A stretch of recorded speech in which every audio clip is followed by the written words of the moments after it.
आप देख रहे हैं TNB। उत्तरकाशी टनल में फंसी झारखंड में एक मजदूर ने बताया कि इन 17 दिनों में उन्होंने फोन पर लूडो खेलकर समय बिताया, क्योंकि नेटवर्क नहीं होने के कारण हम किसी को कॉल नहीं कर सकते थे।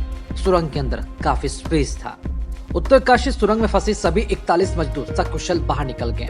बाहर आते ही मजदूरों के चेहरे खिल उठे। उनके घर वालों ने भी राहत की सांस ली। 17 दिन से ये मजदूर सुरंग के अंदर जिंदगी की जंग लड़ रहे थे। आखिरकार बीती शाम रेस्क्यू टीम उन्हें बाहर निकालने में कामयाब रही। बाहर आने के बाद मजदूरों ने अपनी अपनी आपबीती बयां की।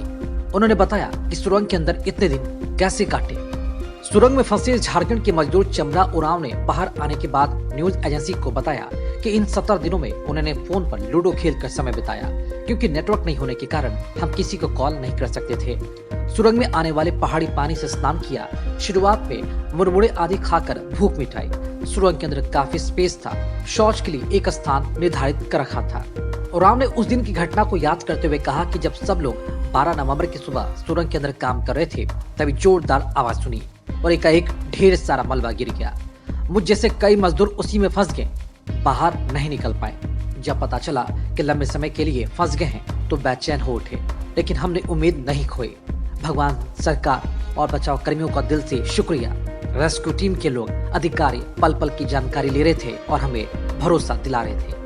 वही पीएम नरेंद्र मोदी को फोन पर युवा इंजीनियरिंग कंपनी लिमिटेड के सबा अहमद ने मजदूरों के बारे में जानकारी दी। सबा ने बताया कि हम लोग इतने दिनों तक सुरंग में फंसे रहे, लेकिन एक दिन भी ऐसा एहसास नहीं हुआ कि हमें कमजोरी हो रही है या कोई घबराहट हो रही है।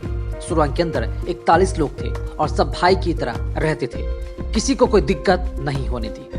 सबा अहमद ने कहा कि खाना आता था तो हम लोग मिलजुल कर एक जगह बैठ के खाते थे। रात में खाना खाने के बाद सभी को बोलते थे कि चलो एक बार टहलते हैं। टनल का लेन 2.5 किलोमीटर का था, उसमें हम लोग टहलते थे। इसके बाद मॉर्निंग के समय हम सभी वॉक और योगा करते थे। रेस्क्यू ऑपरेशन को लेकर भारत सरकार के रोड ट्रांसपोर्ट एंड हाईवे विभाग के एडिशनल सेक्रेटरी महमूद अहमद ने कहा कि हमें भरोसा था कि हम कामयाब होंगे। सेफ्टी प्रोटोकॉल के बारे में पता था। हम संयमित होकर आगे बढ़ रहे थे। समय लगेगा, लेकिन ये निश्चित था कि हम मजदूरों को निकालने में सफल होंगे। खबरों में फिलहाल इतना ही। देश और दुनिया की ताज़ा अपडेट्स के लिए लॉगिन करें www.thenationalbulletin.in पर।